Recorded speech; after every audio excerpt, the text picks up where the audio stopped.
Selamat sore Sobat Tebar. Kembali lagi di podcast Treasury Bernima Review, tebar semangat, tebar optimisme.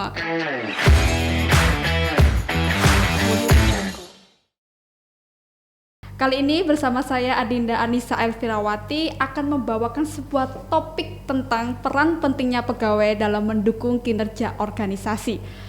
Tentunya bersama seseorang yang sudah mumpuni di bidang pengelolaan kinerja organisasi dan pegawai. Siapa lagi kalau bukan Ibu Noviati.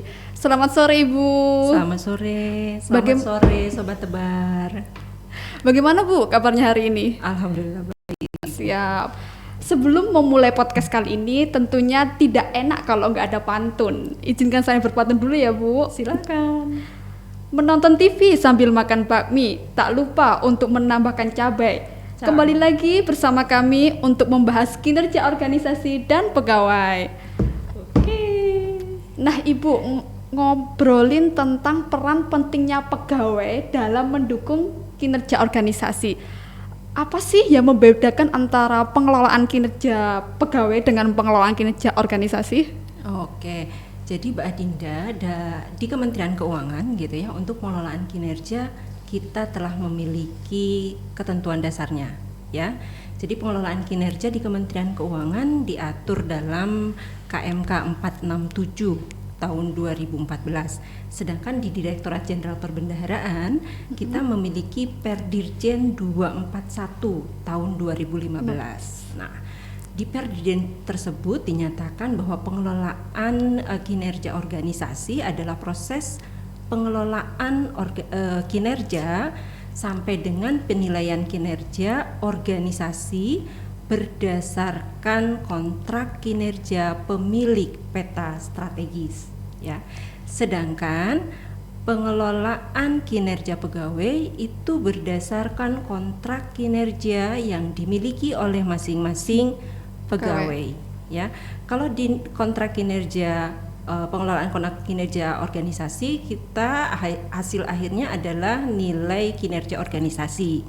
Nah, di pengelolaan kinerja pegawai, hasil akhirnya adalah nilai kinerja pegawai dan nilai prestasi kerja PNS. Nah, jadi Sobat Tebar, untuk pengelolaan kinerja organisasi nanti bermuara menghasilkan nilai kinerja organisasi. Sedangkan untuk pengelolaan kinerja pegawai akan menghasilkan nilai kinerja pegawai dan NKPNS. Nah, berarti memang beda ya Bu antara NKO dan NKP. Lalu adakah hubungan di antara kedua kinerja ini?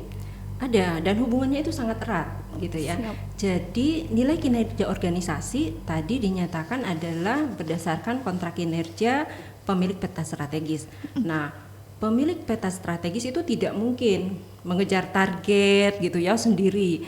Dia tentu saja didukung oleh di bawahnya, sub-sub di bawahnya ya.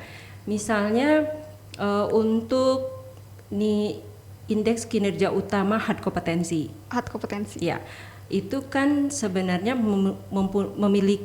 dimiliki oleh pemilik peta strategis, ya. Tetapi PIC-nya, penanggung jawabnya itu ada di Kemenq 5, dalam hal ini pelaksana, gitu ya. Jadi bagaimana pelaksana itu mencapai target IKU-nya itu sangat berpengaruh terhadap nilai kinerja organisasinya. Gitu. Misalnya salah satu contohnya ya. Iya betul.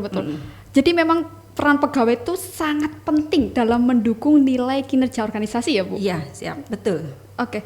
Nah tadi pegawai berperan aktif dalam mendukung nilai kinerja organisasi. Lalu ada nggak sih Bu timbal balik nilai kinerja organisasi ini untuk pegawai? Ada nggak timbal baliknya?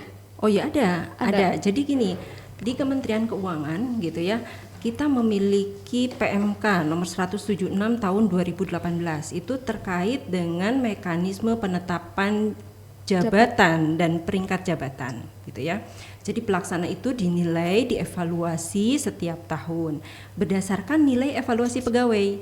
Nah, nilai evaluasi pegawai ya itu komposisinya itu 25% NKO dan 75% NKP.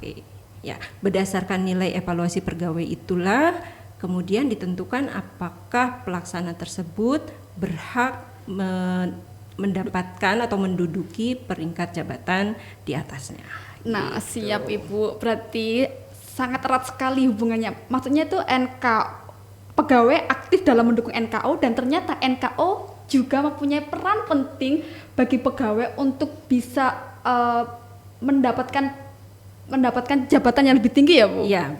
Siap. Jadi Sobat Tebar pasti udah paham lah ya untuk perbedaan NKO dan NKP, dan hubungan antara NKO dan NKP memang sangat erat dan saling mendukung seperti simbiosis mutualisme. Betul. Siap Ibu. Jadi sahabat podcast, sebelum kami menutup podcast kali ini, izinkan saya berpantun terlebih dahulu. Pergi ke pantai bersama Mami Papi, tidak lupa untuk membeli gulali. Cakep. Sekian podcast dari kami, terima kasih dan sampai jumpa kembali. Ya.